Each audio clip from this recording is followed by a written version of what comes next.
আসসালামু আলাইকুম। সংবাদে আপনাদের সবাইকে স্বাগত জানাচ্ছি। আমি ফিরোজ তোহা। শুরুতেই সংবাদ শিরোনাম।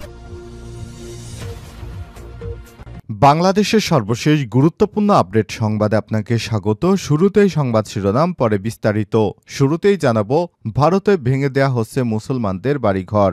ভারতের রাজধানী নয়াদিল্লির কাছে বাসিন্দা শহীদ মালিক এমন একটি বাড়ির জন্য লড়াই করছেন যা ভেঙে ফেলা হয়েছে। পেশায় হিসাবরক্ষক ওই মুসলিম নাগরিক গত 2 বছর ধরে তার বাড়িসহ আরও 2 ডজন বাড়ি ভাঙার বিচারের জন্য স্থানীয় আইনজীবীদের সাথে কাজ করছেন। এভাবে কোনো প্রকার নোটিশ দেয়া ছাড়াই ভেঙে ফেলা হচ্ছে মুসলিম সম্প্রদায়ের হাজার হাজার বাড়ি ঘর। এরপর জানাবো, বাংলাদেশের সংখ্যালঘুদের সুরক্ষা নিয়ে যা বলল মার্কিন যুক্তরাষ্ট্র। যুক্তরাষ্ট্রের জাতীয় নিরাপত্তা পরিষদ এনএসসি কৌশলগত যোগাযোগ সমন্বয়ক জন কার্বি বলেছেন, বাংলাদেশের ধর্মীয় এবং নৃতান্ত্রিক সংখ্যালঘুদের সুরক্ষা অত্যন্ত জরুরি। আজ হোয়াইট হাউসে প্রেস ব্রিফিংয়ে এক প্রশ্নের জবাবে তিনি এসব কথা বলেন। এদিকে আসাদের পতনে বিপদে পড়তে যাচ্ছে ভারত। সিরিয়ায় ইরান সমর্থিত বাশার আল আসাদ সরকারের পতনের পর দেশজুড়ে এর প্রভাব ছড়িয়ে পড়েছে। এরই মধ্যে এই ঘটনাকে কেন্দ্র করে ঝড় বয়ে গেছে মধ্যপ্রাচ্যের রাজনীতির উপর। সেই ঝড়ো বাতাসের ছোঁয়া এসে পড়েছে আরব সাগরের তীরবর্তী দেশ ভারতেও। অনেকেই বলছে, আসাদ সরকারের পর এবার মোদির পতন হতে চলেছে। জানাবো, বোমা মেরে ভারতের কেন্দ্রীয় ব্যাংক উড়িয়ে দেওয়ার হুমকি। ভারতের কেন্দ্রীয় bank reserve bank of India বোমা হামলার হুমকি দেওয়া হয়েছে। বৃহস্পতিবার বিকেলে ব্যাংকটির অফিসিয়াল ওয়েবসাইটে পাঠানো এক বার্তায় এই হুমকি দেওয়া হয়। আর শুক্রবার বিষয়টি জানিয়েছে ভারতের বার্তা সংস্থা। এদিকে দাদাগিরি করতে গিয়ে বন্ধুহীন হয়ে পড়েছে ভারত, বললেন মুরাদ। প্রতিবেশী দেশের সঙ্গে দাদাগিরি করতে গিয়ে ভারত একটি বন্ধুহীন রাষ্ট্রে পরিণত হয়েছে, এমন মন্তব্য করেছেন ঢাকা জেলা যুবদলের সভাপতি ইয়াসিন চৌধুরী মুরাদ। ভারতের সব চক্রান্ত তারেক রহমানের নেতৃত্বে নস্যাৎ করে দেওয়া হবে বলে হুঁশিয়ারি দেন তিনি। এবং সর্বশেষ জানাবো, 25 সালের মধ্যে নির্বাচন করা যেতে পারে, জানালো জামাতের সেক্রেটারি। বাংলাদেশ জামাত ইসলামের সেক্রেটারি জেনারেল অধ্যাপক মিয়া গোলাম পরোয়ার বলেছেন, অবাধ, সুষ্ঠু ও গ্রহণযোগ্য নির্বাচনের জন্য রাষ্ট্রযন্ত্রের কিছু অর্গান সংস্কার করা প্রয়োজন। পুলিশ, নির্বাচন কমিশন এবং জুডিশিয়াল সহ 5 থেকে 7টা দপ্তর সংস্কার করার পর যখন জাতি বুঝতে পারবে এখন নিরপেক্ষ নির্বাচন দেয়া প্রয়োজন, তখনই নির্বাচন হতে পারে। ডিসেম্বরের পর নির্বাচনী রোডম্যাপ ঘোষণা করে 25 সালের মধ্যে নির্বাচন শেষ করা যেতে পারে। প্রিয় দর্শক, এতক্ষণ শুনছিলেন সংবাদ শিরোনাম, এবারে বিস্তারিত। তবে তার আগে বন্ধুরা, অনুরোধ থাকবে এই সংবাদটিতে একটি লাইক দিন। এই চ্যানেলে আপনি নতুন হয়ে থাকলে আমাদের সংবাদটি দেখতে দেখতে চ্যানেলটি সাবস্ক্রাইব করে রাখুন। কমেন্ট করে আপনার মূল্যবান মতামত জানিয়ে দিন আপনি বিশ্বের কোন দেশ থেকে বা বাংলাদেশের কোন স্থান থেকে আমাদের সংবাদটি দেখছেন এবং শুনছেন। এবারে বিস্তারিত। ভারতে ভেঙে দেয়া হচ্ছে মুসলমানদের বাড়িঘর। ভারতের রাজধানী নয়াদিল্লির কাছের বাসিন্দা শহীদ মালিক এমন একটি বাড়ির জন্য লড়াই করছেন যা ভেঙে ফেলা হয়েছে। পেশায় হিসাবরক্ষক ওই মুসলিম নাগরিক গত 2 বছর ধরে তার বাড়িসহ ওই 2 ডজন বাড়ি ভাঙার বিচারের জন্য স্থানীয় আইনজীবীর সাথে কাজ করছেন। 2022 সালের অক্টোবর মাসে দিল্লি উন্নয়ন কর্তৃপক্ষ ভারতের রাজধানী নগরের পরিকল্পনা করছিল। এ সময় ওই বাড়িগুলো ভেঙে দেওয়া হয়। মালিক যে মামলাগুলো দায়ের করেছে তার একটি রেসিডেন্ট ওয়েলফেয়ার অ্যাসোসিয়েশনের পক্ষে, অন্যটি তার নিজের বাড়ির জন্য। মামলাগুলো এখনও শুনানির অপেক্ষায় রয়েছে। প্রশ্ন রেখে শহীদ মালিক সংবাদ মাধ্যম আল জাজিরাকে বলেন, শুনানির দিন ক্রমাগত পিছিয়ে দেয়া হচ্ছে। আমরা অভিযোগ উপস্থাপন করার সুযোগ পাইনি। আমাদের আর কতক্ষণ অপেক্ষা করতে হবে? তবে মালিক তার বাড়ির চেয়ে অনেক বেশি কিছু হারিয়েছে। বাড়িটি ভেঙে ফেলার 2 মাস আগে মালিকের ছেলে জিয়ান কার্ডিওভাস্কুলার জটিলতা নিয়ে জন্মগ্রহণ করেছিলেন। ওই ব্যক্তি জানান, তার ছেলের অবস্থা আমাদের ঠান্ডার বাইরে ঠেলে দেওয়ার পরে আরও খারাপ হয়ে গিয়েছিল।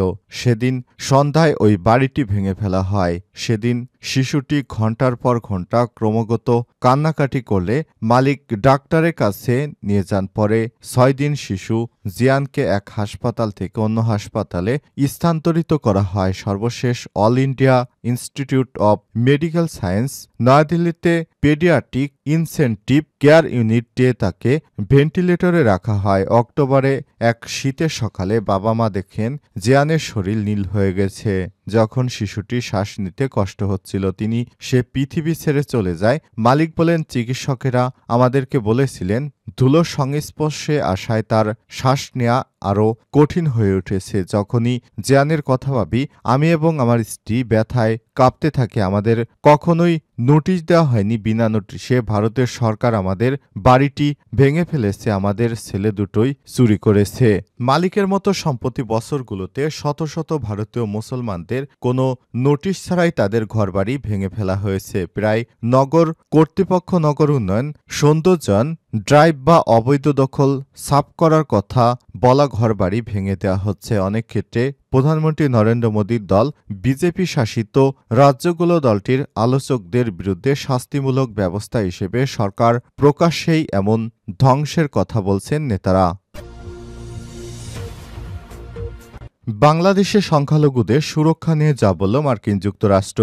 যুক্তরাষ্ট্রের জাতীয় নিরাপত্তা পরিষদ এনএসসি কৌশলগত যোগাযোগ সমন্বয়ক জন কার্বি বলেছেন, বাংলাদেশের ধর্মীয় এবং নৃতান্ত্রিক সংখ্যালঘুদের সুরক্ষা অত্যন্ত জরুরি। স্থানীয় সময় বৃহস্পতিবার 12 ডিসেম্বর হোয়াইট হাউসের প্রেস ব্রিফিংয়ে এক প্রশ্নের জবাবে তিনি এসব কথা বলেন। এদিকে এক সাংবাদিক প্রশ্ন করে বলেন, গত কয়েক সপ্তাহ ধরে হোয়াইট হাউসের বাইরে বেশ কয়েকটি হিন্দু আমেরিকান দল প্রতিবাদ করছিল। তারা শেখ হাসিনা সরকারের পতনের পর বাংলাদেশে হিন্দুদের অবস্থা নিয়ে প্রতিবাদ করেছে। প্রেসিডেন্ট কি এ বিষয়ে অবগত হয়েছে কিনা, পাশাপাশি জাতিসংঘে বাংলাদেশের অন্তর্বর্তীকালীন সরকারের প্রধান উপদেষ্টা ড মোহাম্মদ ইউনূসের সাথে দেখা করার সময় তিনি কি এই প্রসঙ্গটি উত্থাপন করেছিলেন? জবাবে জন কির্বি বলেন, আমরা খুব গভীরভাবে এগুলো পর্যবেক্ষণ করছে এবং প্রেসিডেন্ট নিজেও নিবিড়ভাবে নজর রাখছেন। তিনি বলেছেন, সাবেক প্রধানমন্ত্রী ক্ষমতাচ্যুত হওয়ার পর বাংলাদেশে নিরাপত্তা পরিস্থিতি কঠিন হয়েছে। এই চ্যালেঞ্জ মোকাবেলায় আইনশৃঙ্খলা বাহিনী এবং নিরাপত্তা বাহিনীগুলোর সক্ষমতা বৃদ্ধির জন্য আমরা অন্তর্বর্তীকালীন সরকারের সঙ্গে ঘনিষ্ঠভাবে কাজ করে চলেছি। আসাদের পতনে বিপদে পড়তে যাচ্ছে ভারত। সিরিয়ায় ইরান সমর্থিত বাশার আল আসাদ সরকারের পতনের পর বিশ্বজুড়ে এর প্রভাব ছড়িয়ে পড়েছে। এরই মধ্যে এই ঘটনাকে কেন্দ্র করে ঝড় বয়ে গেছে মধ্যপ্রাচ্যের রাজনীতির উপর। সেই ঝড়ো বাতাসে ছোঁয়া এসে লেগেছে আরব সাগরের তীরবর্তী দেশ ভারতেও। বলা হচ্ছে, আসাদের পতনে দক্ষিণ এশিয়ার রাজনীতিতে বড় ধরনের চাপে পড়তে পারে পরমাণু শক্তিধর রাষ্ট্রটি। যদিও আসাদ সরকারের সঙ্গে ভারতের কূটনৈতিক সম্পর্ক নষ্ট নয়, তবে ভূরাজনৈতিক সমীকরণে ভারতকে টানা হচ্ছে এখানে। বিবিসির এক প্রতিবেদনে বলা হয়েছে, ইরানকে পশ্চিম এশিয়ার একটা শক্তি হিসেবে দেখা হয় যা ওই অঞ্চলে ক্ষমতার ভারসাম্য বজায় রাখে। কারণ পশ্চিমা মিত্র সৌদি আরব, ইসরায়েল ও তুরস্ক আধিপত্যকে চ্যালেঞ্জ করে আসছে ইরান। আর দক্ষিণ এশিয়ায় ইরানের অন্যতম মিত্র হিসেবে প্রতিষ্ঠিত ভারত। মধ্যপ্রাচ্যের দেশগুলোতে ভারতীয় রাষ্ট্রদূত হিসেবে দায়িত্ব পালন করা তালমিজ আহমেদ জানান, ইসরায়েল যদি মধ্যপ্রাচ্যকে দীর্ঘ যুদ্ধের দিকে নিয়ে যায় তাহলে সেটা কোনোভাবেই ভারতের জন্য মঙ্গলজনক হবে না। মধ্যপ্রাচ্যে যদি ইরান দুর্বল হয়ে পড়ে তাহলে ভারতের স্বার্থ দুর্বল হয়ে পড়বে। ভারতের জ্বালানি নিরাপত্তা মারাত্মকভাবে ক্ষতিগ্রস্ত হবে। এছাড়াও উপসাগরীয় দেশগুলোতে বসবাসকারী প্রায় 85 লক্ষ ভারতীয় নাগরিককে দেশে ফিরে আসতে হবে। দিল্লির জওহরলাল নেহেরু বিশ্ববিদ্যালয় সেন্টার ফর ওয়েস্ট এশিয়ান স্টাডিজের অধ্যাপক অশ্বিনী মহাপাত্র জানান, ইরানকে পশ্চিম এশিয়ার একটা শক্তি হিসেবে ধরে রাখা ভারতের স্বার্থের জন্যই প্রয়োজন। ইরান দুর্বল হলে সুন্নি শাসকদের আধিপত্য বাড়বে এবং তারা পাকিস্তানকে সমর্থন করবে। একই সঙ্গে অঞ্চলটিতে তুরস্কের প্রভাব বাড়বে, সেটাও পাকিস্তানকে সাহায্য করবে। এই পরিস্থিতিতে ইরানি পশ্চিম এশিয়ার শক্তির ভারসাম্য আনে। বোমা মেরে ভারতের কেন্দ্রীয় ব্যাংক উড়িয়ে দেওয়ার হুমকি। ভারতের কেন্দ্রীয় bank reserve bank of India RBI বোমা হামলার হুমকি দেওয়া হয়েছে বৃহস্পতিবার 13 ডিসেম্বর বিকেলে। ব্যাংকটির অফিসিয়াল ওয়েবসাইটে পাঠানো এক ইমেইলেই হুমকি দেওয়া হয়। এ নিয়ে এক মাসেরও কম সময়ের মধ্যে দ্বিতীয়বার এই হুমকি দেওয়া হলো। তবে বার্তা সংস্থা রয়টার্স বলছে, মুম্বাইয়ের একজন সিনিয়র পুলিশ কর্মকর্তা জানিয়েছেন, নবনিযুক্ত আরবিআই গভর্নর সঞ্জয় মালহোত্রার অফিসিয়াল ইমেল অ্যাক্সেসে হুমকির বার্তাটি পাঠানো হয়েছে। হুমকির বিষয়টি নিয়ে ইতিমধ্যেই অভিযোগ জানিয়েছে রিজার্ভ অব ইন্ডিয়া কর্তৃপক্ষ। অভিযোগের ভিত্তিতে অজ্ঞাত পরিচয় ব্যক্তিদের বিরুদ্ধে মামলা দায়ের করে মুম্বাই পুলিশ।